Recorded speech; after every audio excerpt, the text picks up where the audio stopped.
We are Union Bank of the Philippines, the Philippines' best digital bank. In the recent Bank Quality Consumer Survey on retail banks last April, we were ranked number 2 of the most helpful banks in Asia Pacific during the COVID-19 crisis and is the only Philippine bank in the top 20 list. Because of the pandemic, it has become crucial that our products and services quickly adapt to the challenges presented in this new digital normal.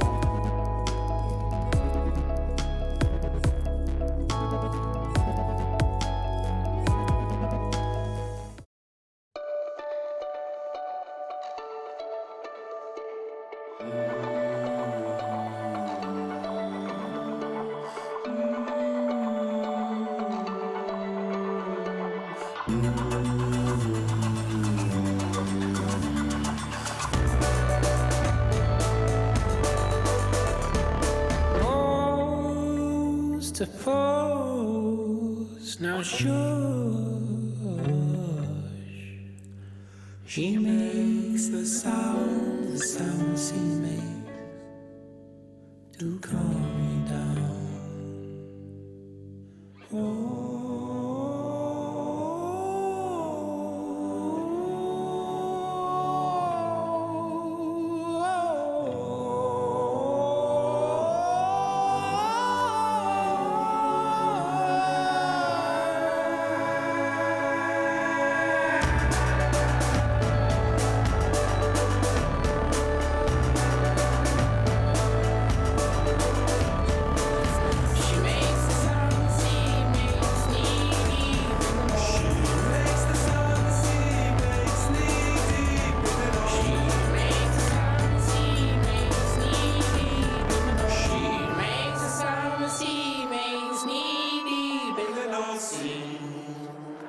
Pasig would like to thank its partners, our co-presenter, Union Bank and the UBP Accelerator Program. Our organization partners, ISEC, the Ateneo Chemistry Society, Climate Change Commission Philippines, Cloop, Greenpeace, ICLEI, Make Sense, Cyrecycling, and WeTech.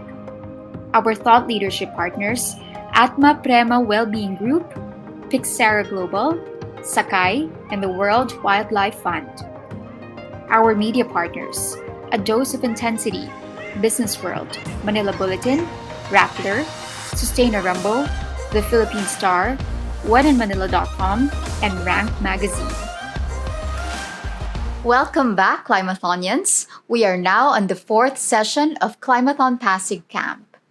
So last week, we had a very special session wherein we had our dear Mayor Vico Soto and some members of the Pasig City LGU joining us for the camp.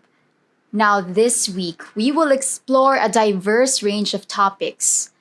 We will talk about how to develop and present your ideas, how to develop sustainable practices, finding your why, and going back to our design challenge on solid waste management. So, let's begin the program right away. To share his tips on developing and presenting your ideas for this year's Climathon, let us all welcome our first speaker. You've met him last September. He is a registered chemical engineer by profession with experience in research and development for materials, processes, and products. He is also one of the co-founders of Cloop, which is a project that provides livelihood opportunities for underserved communities through plastic waste recycling. Cloop, of course, was our winner in the 2019 Pasig Climathon. So, let us all welcome to the stage Mr. Rick ALINDAYU.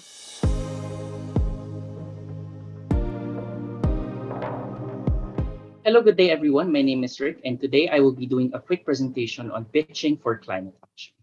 I will talk about myself and my experience in pitching first, then proceed to discussing a general pitch structure, then end with some tips and tricks to get you prepared for the big day.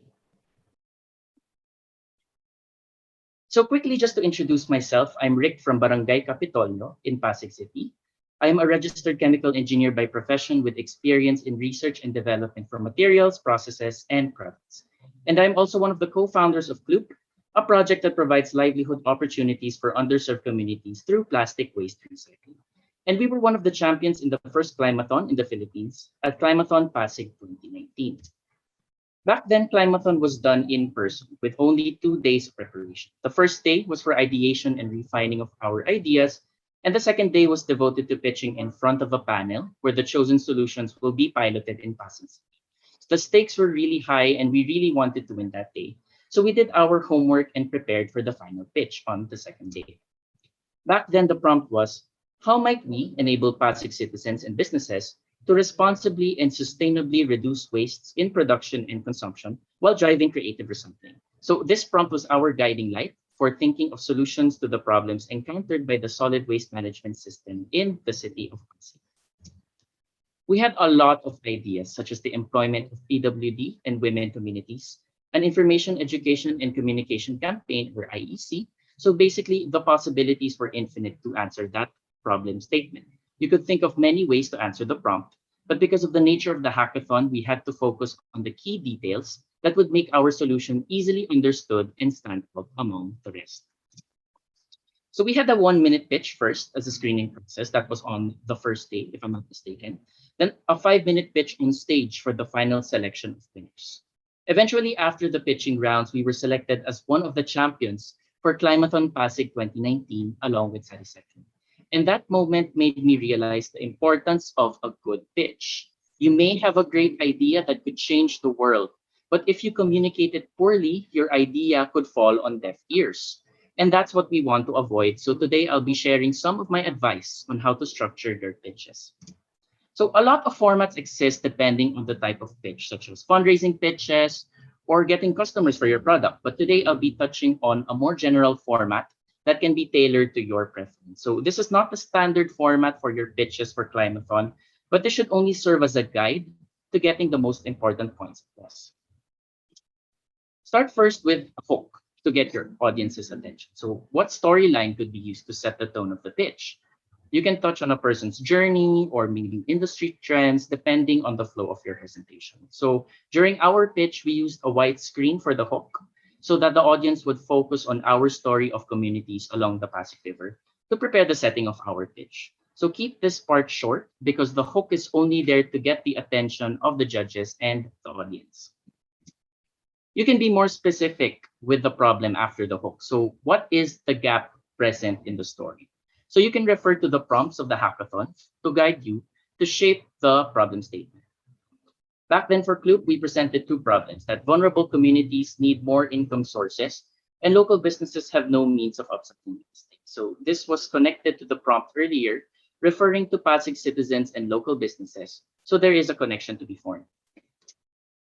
Next, we proceeded to the solution that addresses that gap or problem. So we touched on the features of our solution and how it works. So our solution back then during our pitch was a simple and low-cost recycling machine that local businesses and Pasig residents can use to earn from creating plastic. So we highlighted our target market afterwards by stressing the particular types of Pasig residents we hope to target with our solution. So that would be women and PWD communities. And we also made it clear on how we can partner with Pasig City to implement the project. In this case, the Gender and Development Office of the local government of Pasig. Next, after presenting the target market, would be what results you would hope to achieve with this particular solution. So this is just a prediction, so estimates would be okay, but the results should be in sync with the problem. So we included what we will be using the grant money for and its expected impact after the project. So we focused on social impact and environmental impact. Next would be to touch on the team to execute the idea. So identify what would make the team qualified to make the project a likely success. So this is often missed out a lot, but the team is actually a very important part of the pitch. And I would dare say even more than the idea, because ideas can change, but what the judges would look at equally or more than the idea is the drive and passion of the team to move the project. So Cloop has pivoted so much from our original pitch in October 2019 because of the pandemic. But the original team is still passionate to push through despite the uncertainties. So this is why it is very important to express your passion early on in the pitch, to encourage the audience and the judges to invest in your team to carry out that particular solution that you are pitching for. And finally, we conclude with a call to action that should elicit a response from your audience. So is it to donate to your organization or maybe read more about your team? So those are okay. But remember that this is a hackathon. So my recommendation would be to inspire your audience to be part of your solution. So overall, that would be a 7-step summary, which you can use as a guide for pitching. And next, I will be proceeding to some tips and tricks. So some of these tips I personally have used before, while some of them were learned from my own personal mistakes. So the first one would be to know and understand your audience. So that would include the general public who will be watching you from afar, and most importantly, the judges. Check out their backgrounds and see what their priorities are. If you know what makes them interested, then that's an additional point to your favor. So for example, if you're pitching to a particular city government, then tailor your solution to fit their needs and wants. So for example, we did our research on the priorities of the local government of Pasig, and one of the main platforms that they advocated was on education, which is why we included education campaigns as part of our solution. So usually hackathons would publish who the judges were before the competition, so that would be the perfect opportunity to do some research on who your audience really is. Next, do not have text-heavy slides. So it's important to keep your message per slide succinct enough for your audience to understand immediately what message you are trying to convey. So nobody wants to read a paragraph on slides. A single phrase or sentence can quickly summarize an entire block of text, which saves you time and your audience's attention. So as much as possible, use phrases and large font sizes so that the message could come across easily. Using pictures would also be great. Next, listen to feedback before the pitch and after the pitch. So ask a lot of questions and advice when conceptualizing your solutions and preparing for that pitch. So back then, we would consult actively with the mentors to ask for data, advice, and feedback on our solution, making sure that what we say is adaptable to the local context, in particular Pasig City. We also did a mock pitch and got negative feedback the first time, but all of this feedback was used to refine our idea and our communication strategy. So I used to take feedback personally, and I would defend everything down to the last minute. But then you realize that the judges and maybe even your friends and family, they're there to help you improve and not bring you down in any way. The next step is to avoid telling long stories. So you only have a limited amount of time to do the pitch, so remove as much of the fluff as possible. The details can come in during the question and answer portion. Like for example, let's say you want to talk about a plastic recycling machine, then the best way to describe it is with what the general population could easily understand. So for example, the plastic recycling machine melts plastic and shapes it into another plastic product. So you don't have to talk about the temperature or the voltage of the machine. That can come in during the Q&A portion if the judges find it necessary. So as much as possible, keep your presentation simple enough for everyone to get the gist. And finally, practice, practice, practice. So prepare your pitch deck and practice your script in front of your team and in front of others. Listen to their feedback intently and choose which feedback to incorporate to your pitch. So sometimes asking too much feedback can lead to a lot of clutter and could lead to a lot of confusion. So be discerning with which ones you think will benefit you the most. Make sure that your script and slides are readily understandable by the average person. And follow all of that, bring your best self with you, and for sure, you'll do a great job on pitch day.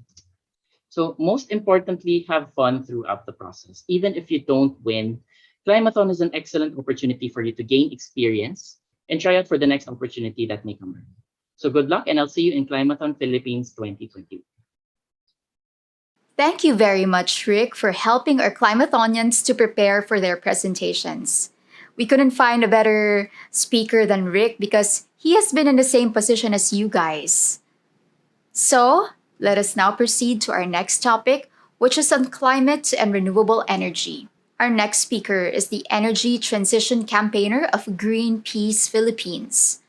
A climate justice campaigner since 2009, he has previously worked for the Philippine Movement for Climate Justice before joining Greenpeace. His advocacy focuses on climate and energy issues at the grassroots level and finding ways to help build the anti-coal campaign in the Philippines.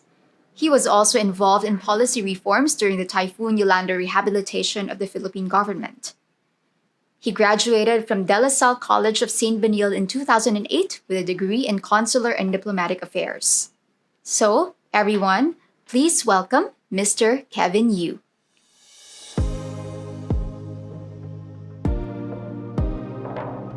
Hi, good day. My name is Kevin Yu. I'm the Energy Transition Campaigner for Greenpeace Philippines. Greenpeace Philippines is a non-government organization working on different environmental issues globally and particularly here in the Philippines. And we've been working for quite some time on the issue on the climate crisis, issue on renewable energy, energy transition, and our new campaign, our campaign for better normal. So in this presentation, I'll be talking about how we can localize energy transition, and of course, talking about the broader issue on the need for energy transition globally. So before we start, of course, it's really important to put our discussion, this exercise of Climathon, into context. Where are we right now on the issue on energy? So right now in the Philippines, we are highly heavily uh, dependent on fossil fuels, similar to other countries as well, because traditionally and historically, we have been using fossil fuels to develop different industries. And of course, transportation is included there, and electricity generation. So until today, we have been using different types of fossil fuel, particularly coal, natural gas, or what we like to call fossil gas, bunker fuels, and diesel. So these are needed to power the turbines in different forms of energy facilities around the country. But unfortunately, since it is fossil fuel, it emits greenhouse gas emissions that accelerates the climate crisis. So the more greenhouse gases we have in our atmosphere, the more warm our planet will be. And that means we have more climate impacts uh, right now and in the future. The problem there is that the Philippines, we are in the front line of the climate crisis. We experience most of the impacts in our community, in our city, and in our homes. And there is a target globally where we need to limit global temperature increase to 1.5 degrees Celsius. And this is very important for the Philippines because if we go beyond this, it means more extreme climate impacts in our country. So for the energy sector globally, it is considered the most carbon intensive industry anywhere else in the planet. And historically, it has driven emissions around the world. As I've mentioned earlier, it's primarily because our energy is primarily driven by the use of fossil fuel. That is why if we want to address the climate crisis, we need to have a transition, an energy transition towards renewable energy. So there are other forms of uh, energy sources as well. But according to the recent studies and the findings of the Intergovernmental Panel on Climate Change, they've released the sixth annual report. The sixth assessment report released this early, mid this year, that it is important that we accelerate the energy transition by using renewable energy around the world. So it means that we need to use solar, hydro, even wind for our energy generation. It can be uh, on the grid, large-scale facilities where distribution utilities will use renewable energies from solar, wind, and hydro. Or it can even go uh, as small as a household, where a regular household can generate their own electricity by using these recommended renewable energies. So that's why it is important to happen that the energy transition should promote the use of renewable energy. Because the problem is that there are other technologies that are trying to step in. For one, that is the fossil gas, or commonly known as natural gas. These are still fossil fuel, although much cleaner than the use of coal.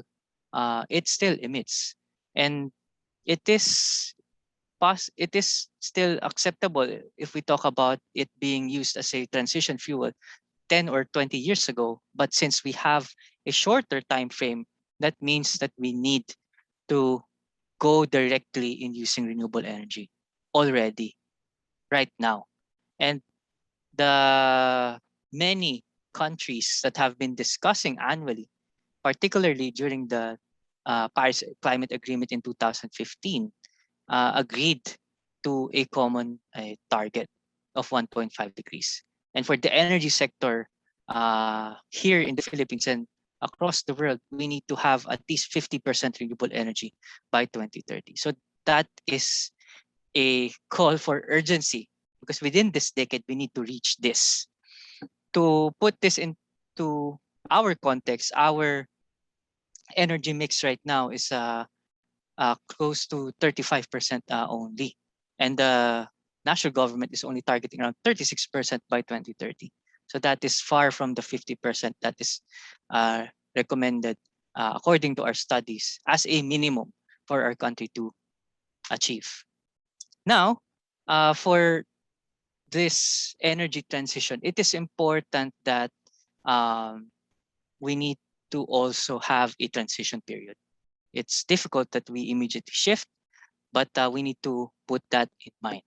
And another thing is that what needs to be included in the energy transition is the transformation of societies towards a better normal.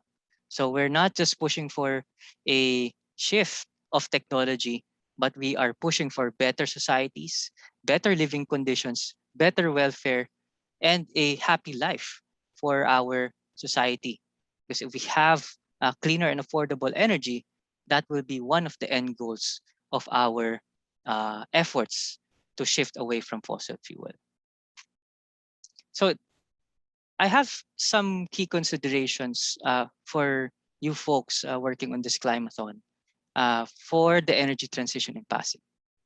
So we need to localize the energy transition. So we need to put into context what is the realities down the ground. For Pasig, it is understood that there is no energy generation that is happening there for obvious reasons, because there are no spaces to operate any large-scale facilities there. So what would that mean? Will it be a small-scale transition or the use of renewable energy? And secondly, the one that I mentioned earlier, that there should be a just transition. It will be difficult to immediately shift to a new technology, a new practice, or a new reality. Careful steps must be considered before we make the shift in a faster pace, because of the urgency that we are facing right now. Also, we need to have enabling policies and program. For right now, there are a lot of policies under the Renewable Energy Act that will be implemented in the year. An example of that is the Green Energy Option Program, the Green Energy Auction Program, and the Renewable Portfolio Standards. These are some policies that can be considered. And the important thing there is that we need to incentivize the use of renewable energy and the energy transition. And next to that is accessibility. People need to be able to use this, not only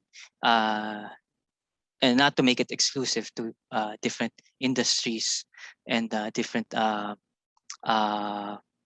people with the different statures. I've mentioned the incentives, and to be transformative. It We need to look at solutions that can promote transformation within our society.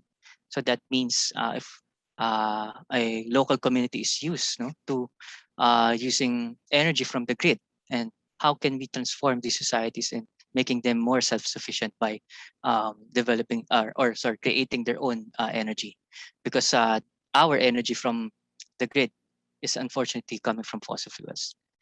And next to that is, of course, the impact. We need to have the maximum impact with our effort.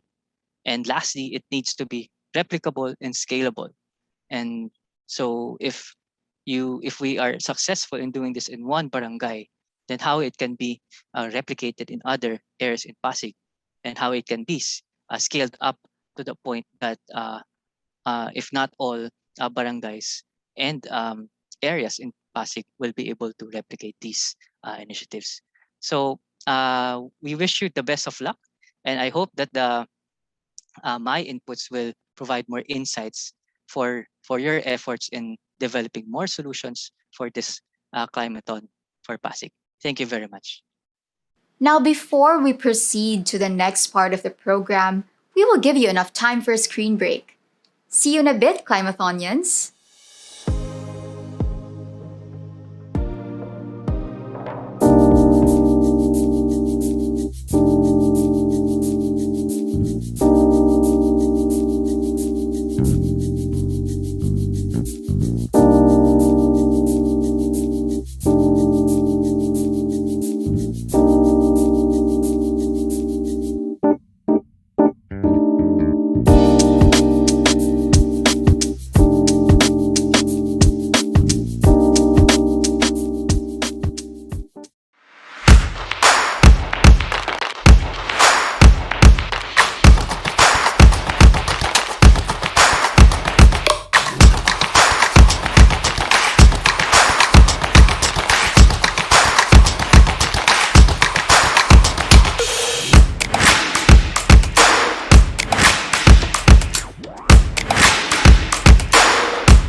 Need more context, clarity, and perspective?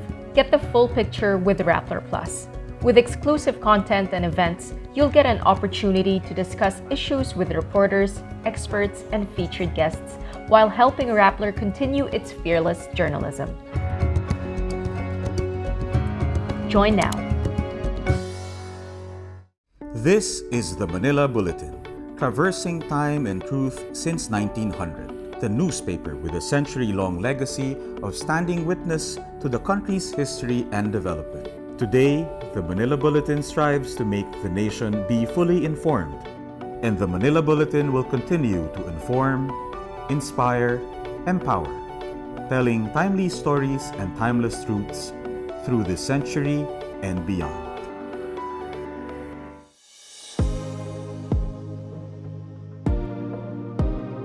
Welcome back, everyone. I told you we have a very packed session for today. So for our next topic, let us talk about purpose, which is a very important aspect as we build our own product or our future social enterprises. The road may not be easy, but knowing our why and our purpose will not only serve as our motivation, but it will also bring us strategic focus business-wise. Let our next speaker be your guide in finding your why. She is the co-founder of Atma Prema Wellbeing Group that aims to create a global presence and impact as educators in emotional, physical, and spiritual well being with self love as the foundation. I'm very, very interested in this talk, so let us all give our virtual applause to Miss Leah Bernardo.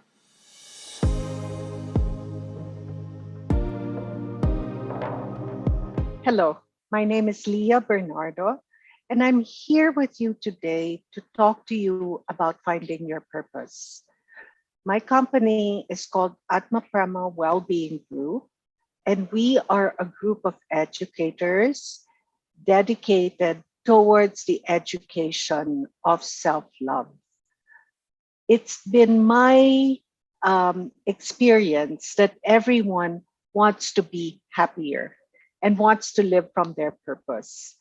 And we have found that it's really only through self-love that you're able to really generate that joy from within and also live your life from your purpose. So join me today as I guide you through a very short introduction on how to live your life from your purpose. So let's begin. We all want to be purpose driven and live a life of purpose and live our lives in our purpose. And yet, the how is the question we all ask ourselves. How do I know what my purpose is? How do I even begin to live my life from my purpose? And this is what I would like to share with you before we even begin. Your purpose is not some message from the sky that's going to be magically delivered to you. Your life purpose is actually something that you're already doing and you're already good at. It's just that because you are not in a space where you're able to nurture, accept, and direct your state of being, that it is not clear to you yet. And so this talk is designed to sort of ignite that in you. But for those of you who are still finding your purpose, you'll find that this is not sufficient, meaning 15 minutes is not sufficient for you to get clarity on your purpose. However, it will give you the guidelines for you to think about and for you to be aware about as you go through your day-to-day life. And then the clarity of your purpose. So it's not as if your purpose will be revealed to you. Your purpose is something that you will get clarity for. So my favorite quote on purpose is this quote from Mark Twain, where he says that the two most important days in your life are the day you were born and the day you find out why. I'd like to share this quote. I feel it is essential that you are able to marry your work and what you love. And I think this is exactly what we are all aiming for. Because when we work, I mean, I know it sounds like a cliche, but it's a cliche for a reason, that when you do what you love, you never work another day in your life, right? And this is exactly what this quote is saying. This passion will ignite the minds of your potential clients and connections. It's really authenticity that is the calibrator here. And I say calibrator because people, your clients, the people you are servicing, the people that you are giving your service to, will know whether you're coming from a press release or whether you're really living from your purpose. And when you live from your purpose, you connect with your clients, you connect to the people you are in relationship with, because business is also all about relationships. And our tribe, our community, our passions, our goals, our contribution to humanity. All of this is purpose. But what ignites them are the connections that we create. And your work has to be a reflection of what you are already willing to pour countless of hours into. And you never feel like working, so you never even say that it's work. Like, this is my purpose, and I don't even feel like I'm working right now. Your passion and enthusiasm for your work has to connect to your why, be a part of your own experience, and ultimately what will make you successful. And I like telling my students that if you're doing something you love and you're not earning from it, or you're not being sustained financially from it, it becomes a charity. And we'll talk more about that later, because you ought to be earning, you ought to be getting a substantial amount of income from your passion, from your purpose, from your work, because that is your reason for living. So most of us have been indoctrinated into the belief that if you are earning from something you love, it's not quite right, because this is something that you would be doing for free anyway. So think about it as I'm talking. What is it that you do that you're already good at that you would give away for free anyway? And chances are that's specifically the clarity of purpose you're looking for. And how do you become sensitive to this? It's all about frequency. You can't think up your purpose, okay? You feel into it, you experience it, and therefore it's about frequency.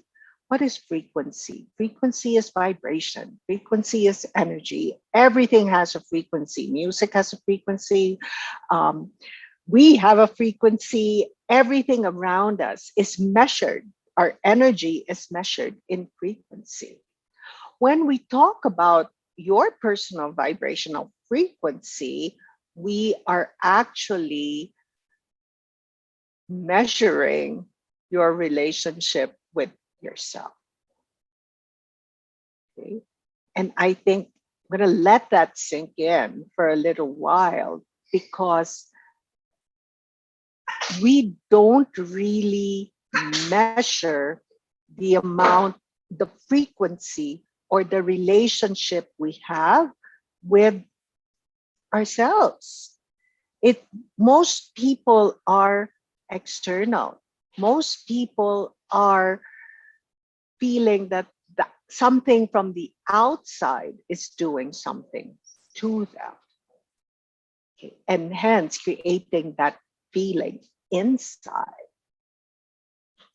But the true measure of frequency is, or the true measure of your state of being, rather, is your relationship with yourself.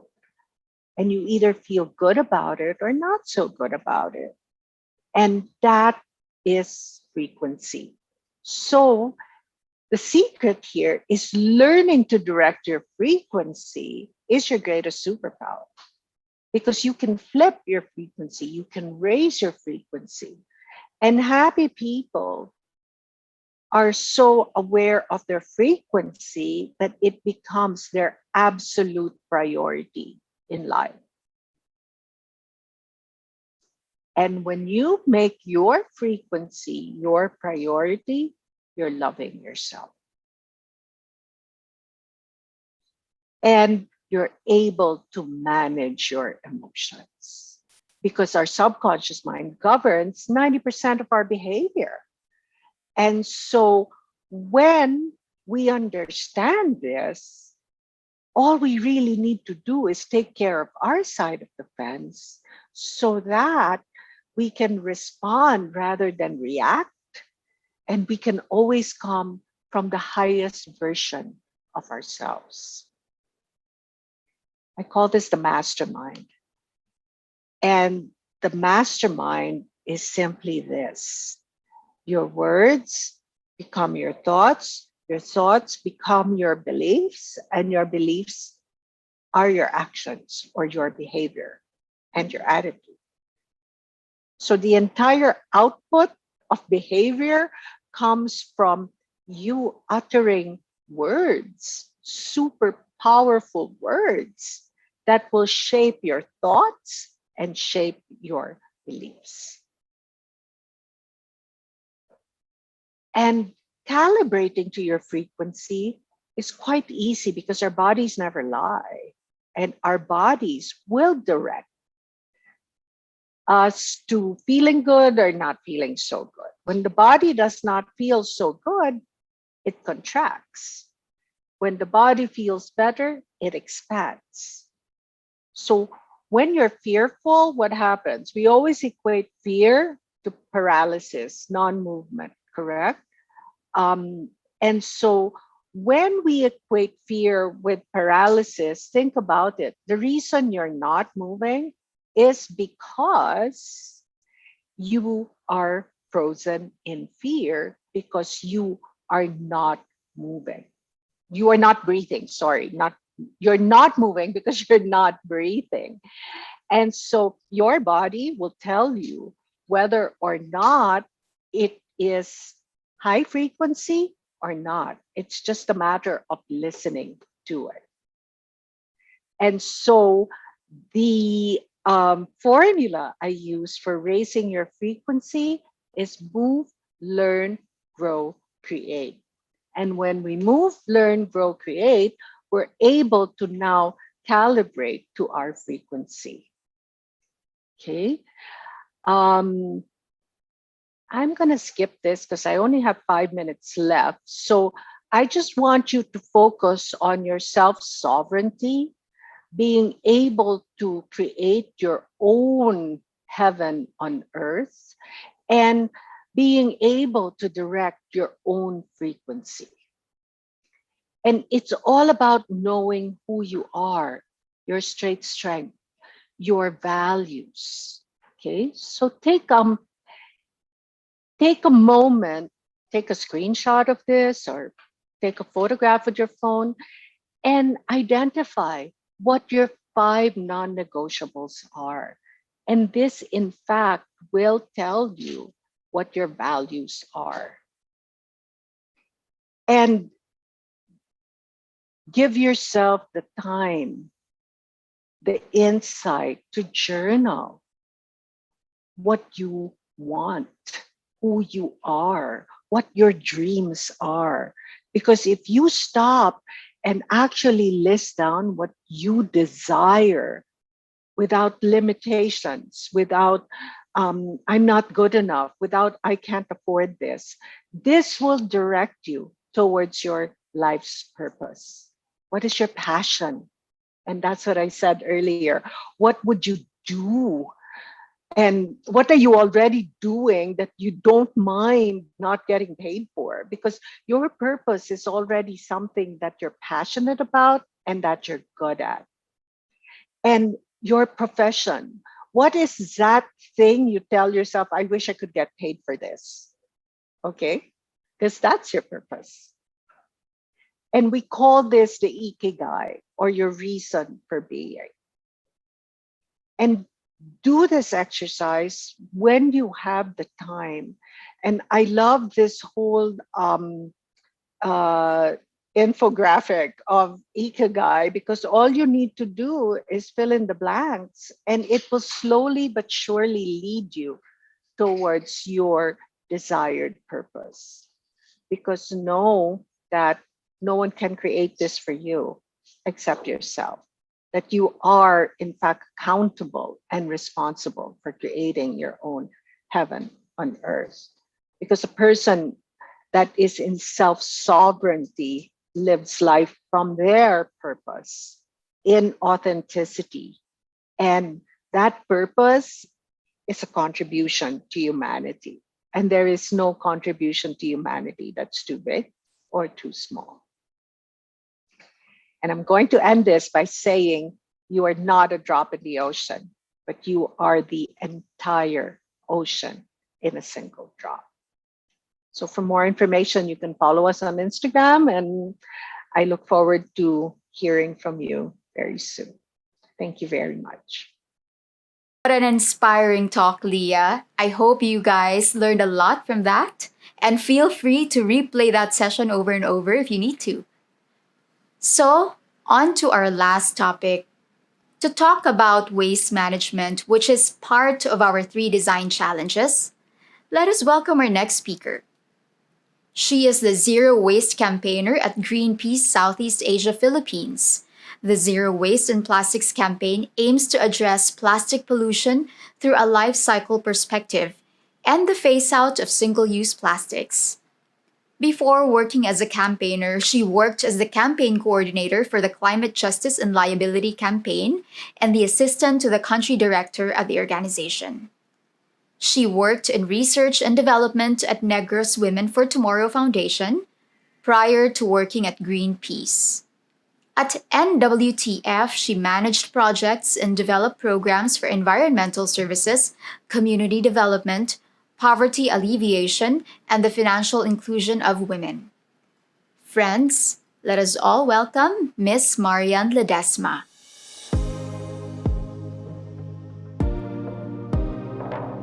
I'm LEDESMA, Zero Waste campaigner at Greenpeace Philippines. At Greenpeace, we're working towards addressing and tackling all the different environmental issues that the world is facing today. And part of our work really is to develop and promote green, peaceful, and just solutions for these different issues, which is why the Climathon right now is so exciting and something that we do look forward to. So today I'll be talking about the zero waste hierarchy of waste management. And there will be a specific focus on plastic pollution. Now, you might be wondering why concentrate on plastics? Well, because plastics takes up a considerable portion of our waste stream here in the Philippines. If you look at these numbers, you'll see just how significant plastic pollution is and how it's really embedded into the issue of waste management. The first 2 figures are actually pre-pandemic, so you can imagine how much more there is now with medical waste and the surge of e-commerce, especially during the lockdowns. So single-use plastics make up a bulk of our residual waste. So this is waste that isn't compostable and it isn't recyclable. And because much of these single-use plastics that we use, like low-value flexible packaging, they can't be recycled, composted, and they eventually end up in landfills, our city waterways, and our environment. It does mean that we have to take a lot of consideration that when we're dealing with waste, that also means we're dealing with plastics. As per the World Bank, a staggering 61% of units consumed in the Philippine packaging mix is composed of what we call flexibles, which are very difficult to recycle, so much so that most of the recycling industry consider them unrecyclable. Now, the volume of single-use plastic flexibles is so significant that the packaging industry stakeholders here in the Philippines call our country a sachet economy. Another factor in discussing plastic is that you will be innovating for a highly urbanized city such as Pasig. When thinking of your design for the city, you have to consider this. The types of waste that are generated by people in urban centers are mostly from pre-packaged, ready-to-consume products, and they're usually wrapped in flexible plastic packaging. So reducing or removing this type of waste from the waste stream or redesigning systems to explore alternatives would present a significant increase in the city's waste diversion figures. Waste diversion targets are basically the amount of waste that's composted or recycled instead of being sent to a landfill. Our current national waste diversion target is at 80%, as stated in the 2017 to 2022 PDP, our Philippine Development Plan. To be honest, we're way off from this. Only a handful of cities are even close to 80%. And waste management alone really doesn't prevent plastic pollution. Just because 74% of the plastic leakage in our oceans already comes from waste that has already been collected. And of course, we do have to realize that plastic pollution isn't just confined to waste. Plastic pollution is a systemic, global, and environmental justice issue. Systemic because the life cycle of plastic as a product and many parts and processes of the entire system revolving around this product have harmful and destructive consequences. So from extraction and manufacturing, where there's greenhouse gas production, toxic emissions, and the use of harmful chemicals, to when these plastics become waste in our cities, and when this waste becomes or gets shipped from foreign cities in wealthy nations to low or mid-income countries like ours, plastic pollution has a lot of implications and detrimental effect on people, our environment, and the climate throughout its entire life. Then, of course, we have to discuss that it's a global issue. So when we're talking about waste management, as I said, there's a waste being shipped from other countries to the Philippines or other Southeast Asian nations. And that just really means that this is a global issue, and the impacts of plastic pollution and also the impacts of poor waste management don't really respect any country boundaries. No region is exempt from the consequences. And of course, there are interconnections and a domino effect from decisions that are made by leaders and companies that are based in foreign countries that still impact our country. So it's not really just a problem or of one region, and no one country is to blame here. And of course, last but not least, plastic pollution is an issue of justice as well. According to the UN report on the environmental justice impacts of plastic pollution, the health, human rights, and the well-being of people are affected by pollution. And each stage of plastic does affect the global community, but it impacts vulnerable countries and populations the most. So disproportionately affecting low-income groups, communities at risk, marginalized sectors, women, and those living near landfills and incinerators. So knowing the extent of plastic pollution's impacts and its burdens on the waste management system here. So how might we deal with all of this waste? And I guess to explore all of the different possibilities, you can introduce interventions to and examine where or how you can make the most impactful solutions, I would recommend reviewing the zero waste hierarchy of waste management. So the zero waste hierarchy describes a progression of policies and strategies to support the zero waste system from the highest and best to the lowest use of materials. The first tier, rethink and redesign, it revolves around innovation and design for waste prevention. Basically, any activity related to stopping waste from being produced. Under this tier, waste management will be about a system that is either waste-free by design or one that stops single-use items from being hot commodities when they have viable alternatives instead. So examples of this are food delivery, takeaway, or beverage bottles using reusable packaging or containers. You can check out BearPack in Singapore, which provides reusable containers for use in Grab and Food Panda. In Taiwan, 7-Eleven and Family Mart have a rental or return model of reusable cups and food boxes. Singapore also does something around drink bottles. So they standardize all soju bottles, making them interchangeable simplifies the waste and return system and allowing them to be easily reused. For the second tier, it's really all about waste reduction. We do this by scaling up the market and use of disposed items which haven't become waste yet or are waste but can still be reused because they haven't lost their value or their usefulness. This level is not only about preventing material wastage, but also finding solutions to bring back used items into circulation. And this option is what we would say is an underutilized approach and has great potential in developing economies like the Philippines.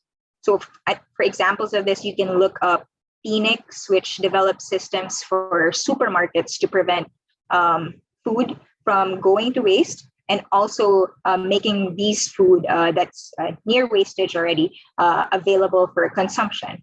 Another company, eReuse, also has systems that are basically using blockchain to trace different product components, helping ensure that they get recycled or reused. Now, the third level of the hierarchy deals with actual waste on hand, the items that aren't designed to be zero waste or aren't meant for immediate reuse. And so they enter the waste zone. And the preparation for reuse does reproduce efforts to clean, repair, and refurbish different items that have become waste in order for them to be useful again. And examples of this are Apple's refurbishment program or our water refilling stations here in the Philippines. So these three tiers are what we would consider the best practices for waste management.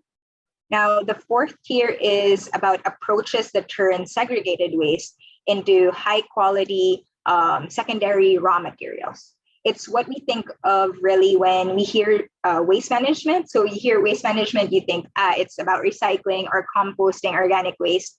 And it's actually the last level that retains materials in sustainable resource management.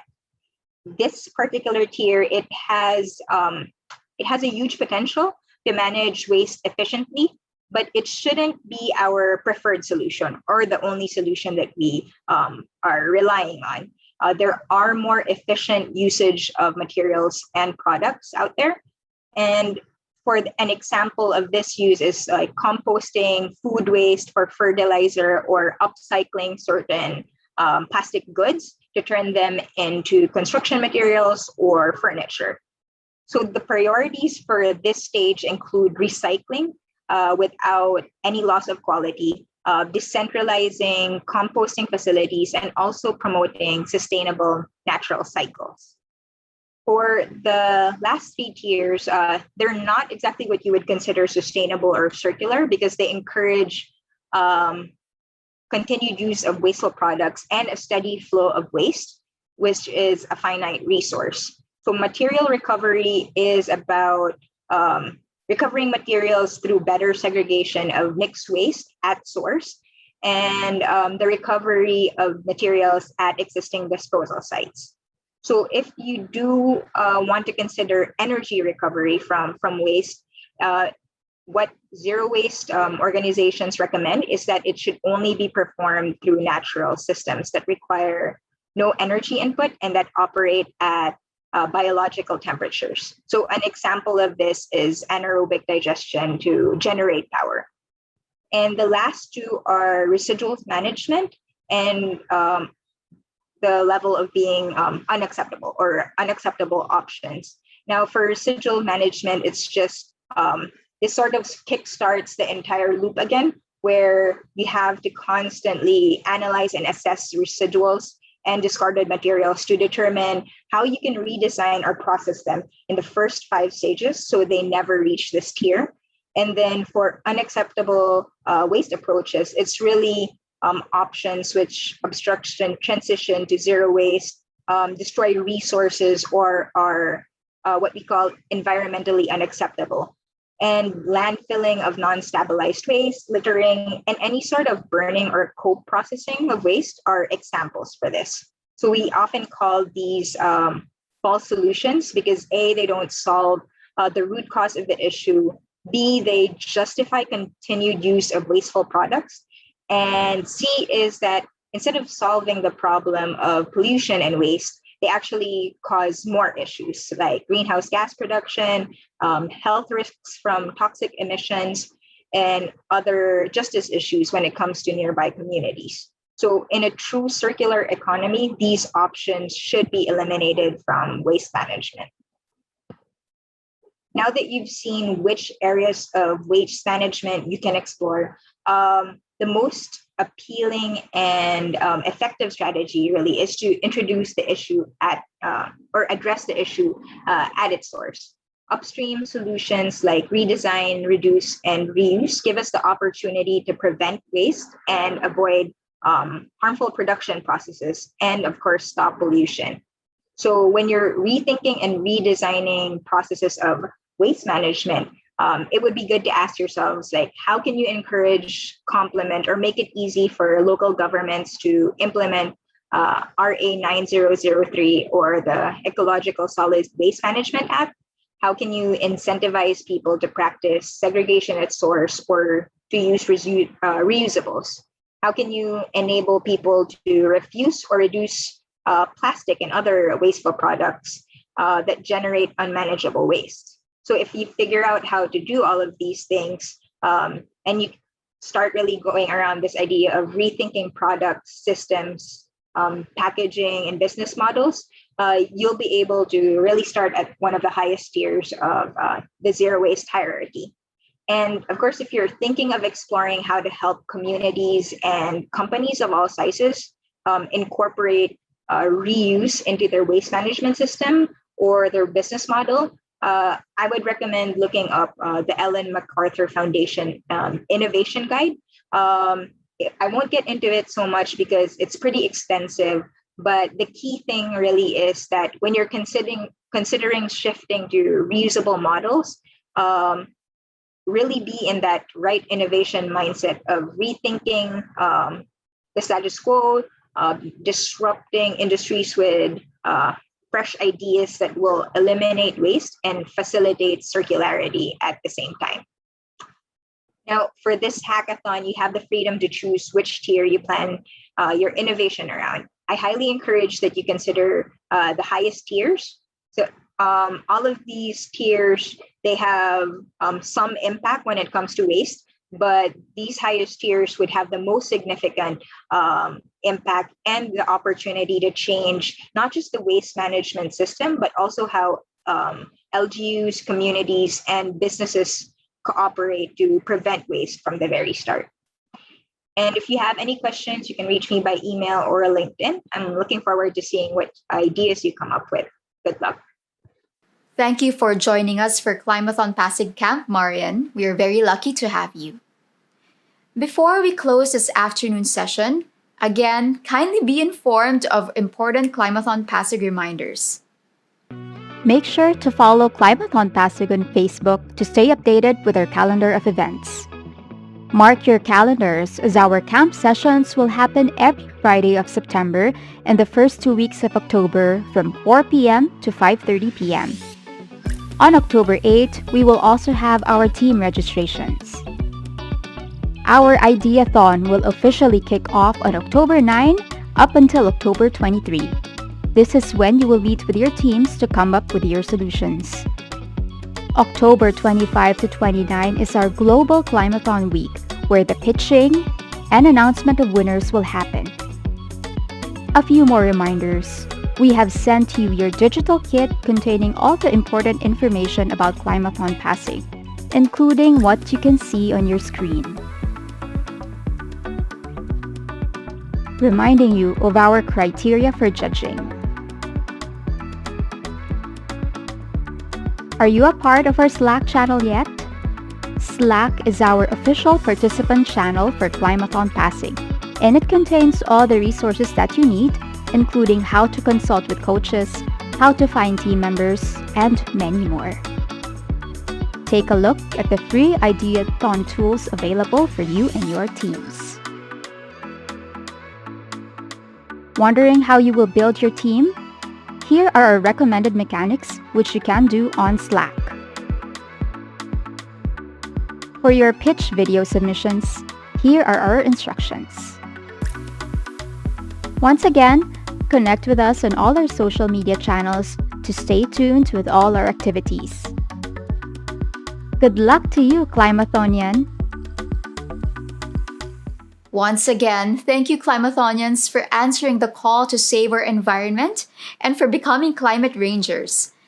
That ends our fourth Climathon Pasig camp, and we are inching ever so near to our global Climathon week. So I hope you're all preparing yourselves.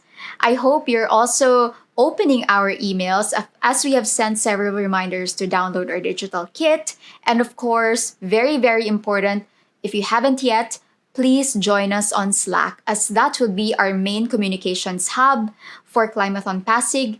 That's where you can meet your coaches, that's where you can form your teams. So please, again, join us on Slack.